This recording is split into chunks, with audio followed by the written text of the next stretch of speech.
بسم اللہ الرحمن الرحیم۔ السلام علیکم خواتین و حضرات۔ نیپال بھارت کے 3 ریاستوں اتراکھنڈ، اتر پردیش اور بہار کے ساتھ منسلک اس کی 1800 کلومیٹر لمبی سرحد ہے۔ نیپال دوسرا ہندو ملک ہے، birth place of Buddha, mount Everest, the Himalayas, fresh water resources, hydroelectricity, Hindu nation اور سب سے اہم the Gorkhas land of brave. آج کل نیپال میں بھارت مخالف مظاہرے ہو رہے ہیں اور اس کی کیا وجہ ہے، اس پہ آج ہم روشنی ڈالیں گے۔ نیپال کوہ ہمالیہ کی بلند و بالا چوٹیوں اور چھوٹی بڑی ہزاروں ندیوں، آبشاروں اور حسین وادیوں کے ملک کی 81% آبادی ہندو ہے۔ یہ بھارت کی 3 ریاستوں اتراکھنڈ، اتر پردیش اور بہار کے ساتھ منسلک اس کی 1800 کلومیٹر لمبی سرحد ہے۔ یہ بالکل اسی طرح ایک سرحد ہے جس طرح پاکستان کے مغرب میں افغانستان کے ساتھ ڈیورنٹ لائن ہے، امیجنری لائن، اور اسی طرح روزانہ ہزاروں افراد نیپال سے ہندوستان اور ہندوستان سے نیپال سرحد کے آر پار اپنے رشتہ داروں سے ملنے یا دیگر ضروریات پوری کرنے کے لیے آتے ہیں۔ نیپال کے ہندو مندروں میں صرف نیپالی ہی نہیں بلکہ بھارت کے ہندو بھی پوجا پاٹ کرنے کے لیے موجود ہوتے ہیں۔ بھارت کے علاوہ دنیا میں اگر کوئی ہندو ملک ہے تو وہ نیپال ہے۔ نیپال میں 2008 میں بادشاہت کا اختتام ہو گیا تھا۔ اس سے پہلے ہندوازم کو ملک کا سرکاری مذہب قرار دیا گیا تھا۔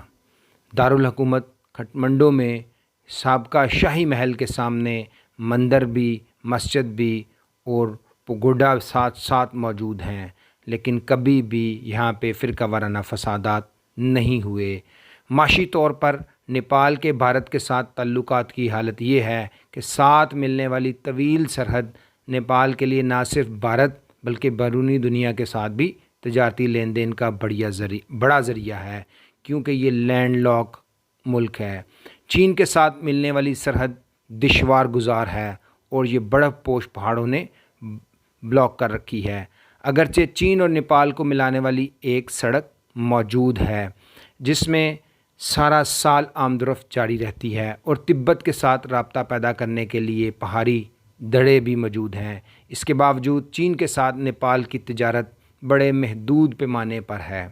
سیاسی اور سماجی شعبے میں نیپال اور بھارت کے تعلقات کی گہرائی کا اندازہ آپ اس بات سے لگا سکتے ہیں کہ ہزاروں نیپالی طلباء بھارتی اسکالرشپ پر بھارت کی یونیورسٹیوں میں زیر تعلیم ہیں۔ نیپالی سیاسی پارٹیوں کی تقریباً تمام قیادت انہی یونیورسٹیوں، کالجوں اور اسکولوں کے اساتذہ اور بیوروکریسی سب بھارت کی یونیورسٹیوں سے پڑھے ہوئے ہیں۔ نیپال کی سب سے پرانی سیاسی پارٹی نیپالی کانگریس، جو ایک لمبے عرصے تک ملک میں برسر اقتدار رہی، آل انڈیا نیشنل کانگریس کی ہی ایک شاخ سمجھا جاتا ہے۔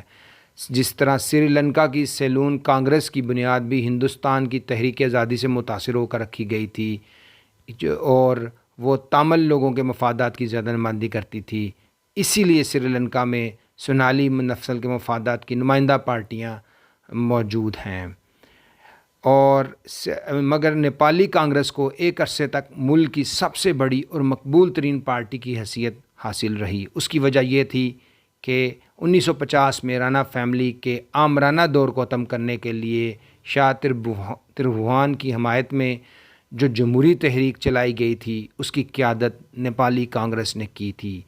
اس تحریک جس کے نتیجے میں نیپال میں پارلیمانی نظام پر مبنی بادشاہت قائم کر دی گئی تھی، اس کو بھارت کی کانگریس کی مکمل حمایت حاصل تھی۔ نیپال میں آج تک نیپالی کانگریس کو بھارت نواز سیاسی پارٹی سمجھا جاتا ہے، جس کی وجہ سے نیپالی کانگریس کو بھاری سیاسی قیمت بھی ادا کرنا پڑتی ہے۔ دوسری پارٹی کمیونسٹ پارٹی اور ماؤ پرست پارٹیوں کے مقابلے میں اس کی عوامی اہمیت میں اب نمایاں کمی واقع ہوئی ہے۔ نیپالی کانگریس اور اس کی قیادت پر مگر اس ملک میں جب کوئی مصیبت نازل ہو تو یہ بھاگ کر بھارت میں پناہ لے لیتے ہیں، یہ جلا وطن بھارت میں ہوتے ہیں۔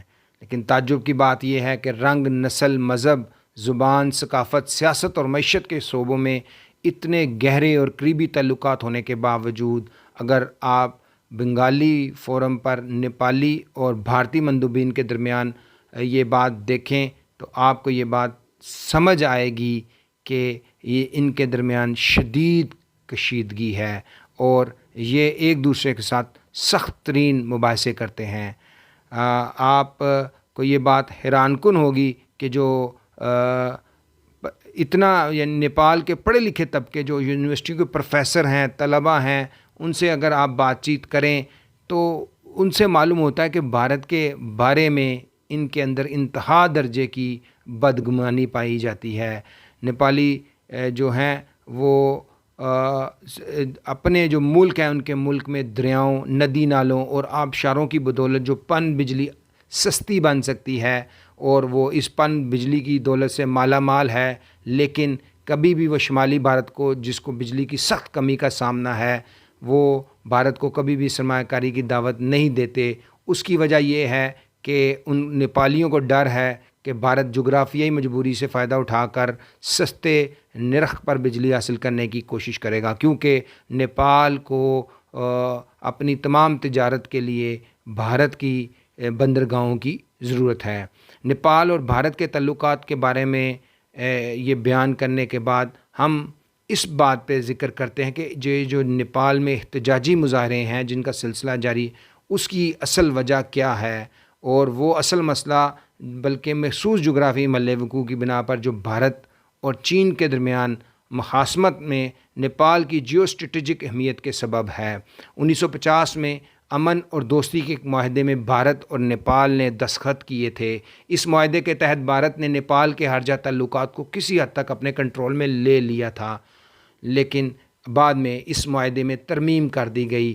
اب بھی نیپال سے بھارت کا مطالبہ یہ ہے کہ وہ اپنے ہاں چین کو قدم جمانے کا موقع فراہم نہ کرے، مگر نیپال کے عوام، بیشتر سیاسی پارٹیاں چین کے ساتھ تجارتی اور معاشی نہیں بلکہ عسکری تعلقات بھی قائم کرنا چاہتی ہیں۔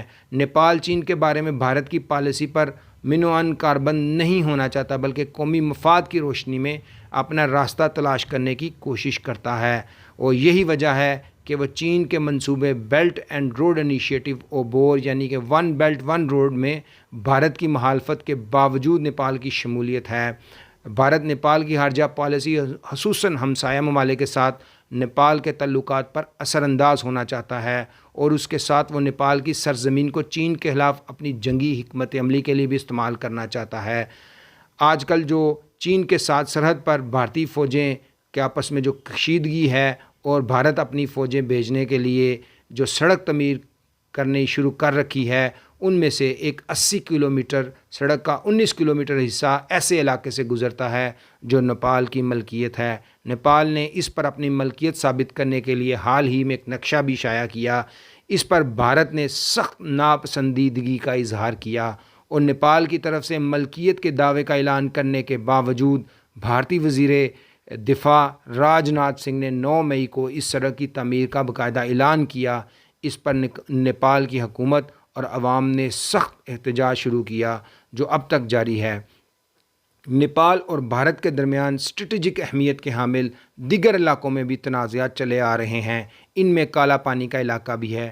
برٹش ایسٹ انڈیا کمپنی اور نیپال کے درمیان ایک معاہدے کے تحت یہ علاقہ نیپال کا حصہ سمجھا جاتا تھا اور بھارت کی یہاں کسی قسم کی موجودگی کے کوئی آثار نہیں تھے، مگر 1962 کی سرحدی جنگ میں جب بھارت نے چین کے ہاتھوں شکست کھائی تو پسپا ہوتی ہوئی بھارتی فوج نے کالا پانی پر قبضہ کر کے یہاں چھونی قائم کر لی۔ تب سے یہ علاقہ بھارت اور نیپال کے مابین متنازع چلا آ رہا ہے۔ بھارت ان تنازعات کو حل کرنے کی بجائے جو وقت ہے اس کو خصوصی طور پر ٹائم بائی کر رہا ہے، جس کی وجہ سے لداخ اور دوسرے علاقوں میں بھارت اور چین کے مابین بڑھتی ہوئی کشیدگی ہے۔ بھارت جو اپنی ایک ہندو اسٹیٹ کے ساتھ بھی اس کو اپنی ریاست کے طور پہ دیکھتا ہے، لیکن نیپالی عوام بھارت کی اس جو مودی کی جو اس پالیسی ہے اس کے خلاف سراپا احتجاج ہیں، اور ان کا مکمل جھکاؤ جو ہے وہ چائنا کی طرف ہے، اور اس سرحدی تنازع میں چائنا جو ہے وہ نیپال کے ساتھ بھرپور تعاون کر رہا ہے۔ اس کے علاوہ ماؤنٹ ایورسٹ کی جو اونچائی ہے اس کو بھی دوبارہ